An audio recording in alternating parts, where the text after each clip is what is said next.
ദേ നോക്കിയേ, നമുക്കൊന്നൊരു പുതിയ വീഡിയോ കണ്ടാലോ? ഞാൻ എപ്പോഴും വയ്ക്കുന്നത് ഈ നാടൻ വിഭവങ്ങളോടാണ് എനിക്കിഷ്ടം. കൂടുതലും വെജായിട്ടുള്ള വിഭവങ്ങളോടാണ് ഇഷ്ടമേ. അപ്പം ഇന്നിപ്പോൾ വയ്ക്കുന്നത് ചീരത്തണ്ട്, ഏത്തക്ക, പിന്നെ ചക്കക്കുരു, ഇതെല്ലാം കൂടി ഇട്ടിട്ടൊരു അവിയലാണ് നമുക്ക് ഉണ്ടാക്കാൻ പോകുന്നത്. അപ്പം നമുക്കിത് നല്ല വൃത്തിയായിട്ട് കഴുകിയെടുക്കാം. പച്ച ചീരയുടെ തണ്ടാട്ടോ കിട്ടിയത്. അപ്പം നല്ല ടേസ്റ്റാണ്. ഈ ചീരത്തണ്ടിട്ട് വെക്കുന്നത് നല്ല ടേസ്റ്റാണ് അത്. ഞാൻ നല്ല വൃത്തിയായിട്ട് കഴുകി അരിഞ്ഞ് വെച്ചിട്ടുണ്ട്. ഏത്തക്കയുടെ തൊലി കളഞ്ഞിട്ടില്ല കേട്ടോ. തൊലി കളയാതെയാണ് ഏത്തക്ക അരിഞ്ഞ് വെച്ചിരിക്കുന്നത്. ഇനി നമുക്കിതെല്ലാം കൂടി ഒരു ചട്ടിയിലോട്ടിട്ട് വെള്ളം ഒഴിച്ച് കുറച്ചുപ്പും മഞ്ഞപ്പൊടിയൊക്കെ ഇട്ട് അത് നാവിൽ വെള്ളം ഊർന്നത് പറഞ്ഞപ്പോൾ കേട്ടോ.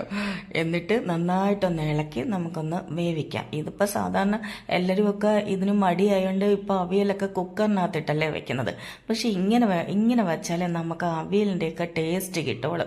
ഇനി നമുക്ക് നന്നായിട്ടൊന്ന് വേവിക്കണേ. അപ്പോൾ എൻ്റെ വീഡിയോസൊക്കെ എല്ലാവരും കാണാറുണ്ടോ? പാചകങ്ങളൊക്കെ ഇഷ്ടപ്പെടാറുണ്ടോ?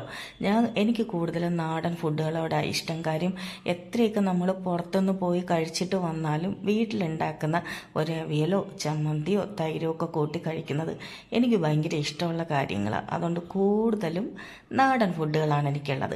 ഇനി ഞാൻ ഇടുന്നത് എന്താണെന്ന് വെച്ചാൽ ഈ ഇലുമ്പൻ പുളിയ ഉണക്കി ഞാൻ വെച്ചിട്ടുണ്ട് കേട്ടോ. കുറച്ച് കൂടുതൽ കിട്ടിയപ്പോൾ ഉണക്കി വെച്ചിട്ടുണ്ട്. അപ്പോൾ നമുക്കിത് വേണമെങ്കിൽ ഒരു മാങ്ങയുടെ കുറച്ച് ഒരു മാങ്ങയുടെ പകുതി ഇട്ടാലും മതി കേട്ടോ. മാങ്ങ ഇട്ടാൽ മതി.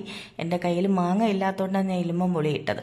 ഇനി നമുക്ക് അരയ്ക്കാനുള്ളത് തേങ്ങ, ചുവന്ന മുളക്, ജീരകം, വെളുത്തുള്ളി, ചെറിയ ഉള്ളി, പച്ചമുളക്, ഇതെല്ലാം കൂടി നമുക്ക് ഒന്ന് അരഞ്ഞു പോകണ്ട, അരയാതെ ഒന്ന് എടുക്കാം.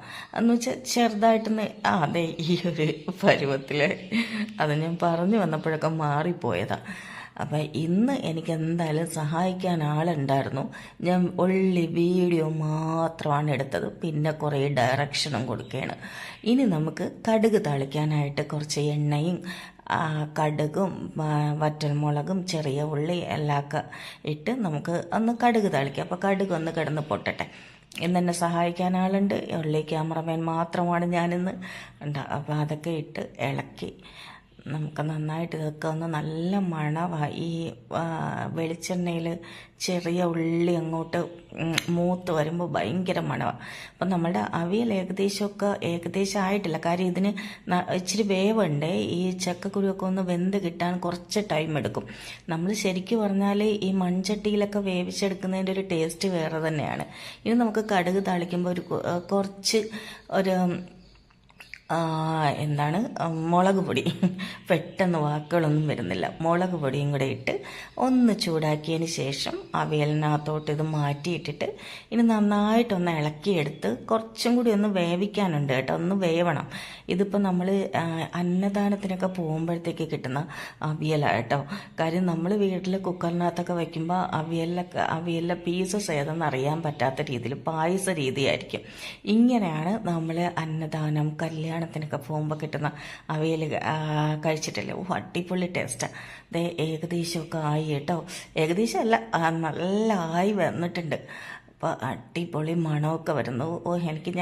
ഇത് വെച്ച ഉടനെ ഞാൻ പോയി ചോറ് കഴിക്കേ. നല്ല മാങ്ങ അച്ചാറുണ്ട്, തൈരുണ്ട്, പപ്പടമുണ്ട്, എനിക്ക് ധാരാളം. ഇതെല്ലാം കൂടെ കൂട്ടിയങ്ങ് ചോറങ്ങ് കഴിക്കും. അപ്പോൾ ഇതാണ് നമ്മളുടെ ഫൈനൽ സ്റ്റേജ്. അപ്പോൾ എല്ലാവർക്കും ഇഷ്ടമാവുകയാണെങ്കിൽ ലൈക്കും കമൻറ്റും ഷെയറും ഒക്കെ ചെയ്യണേ. പിന്നെ ഒന്ന് സബ്സ്ക്രൈബ് ചെയ്യാത്തവരാണെങ്കിൽ ഒന്ന് സബ്സ്ക്രൈബ് ചെയ്യണേ. അപ്പോൾ എൻ്റെ അടുത്ത വീഡിയോ കിട്ടാനായിട്ട് ബെല്ലൈക്കണും കൂടി ക്ലിക്ക് ചെയ്യണം. ഇനി നമുക്ക് അടുത്ത ഇതുപോലെ ഉഡായിപ്പ് കറികളുമായിട്ട് വീണ്ടും കാണാം കേട്ടോ.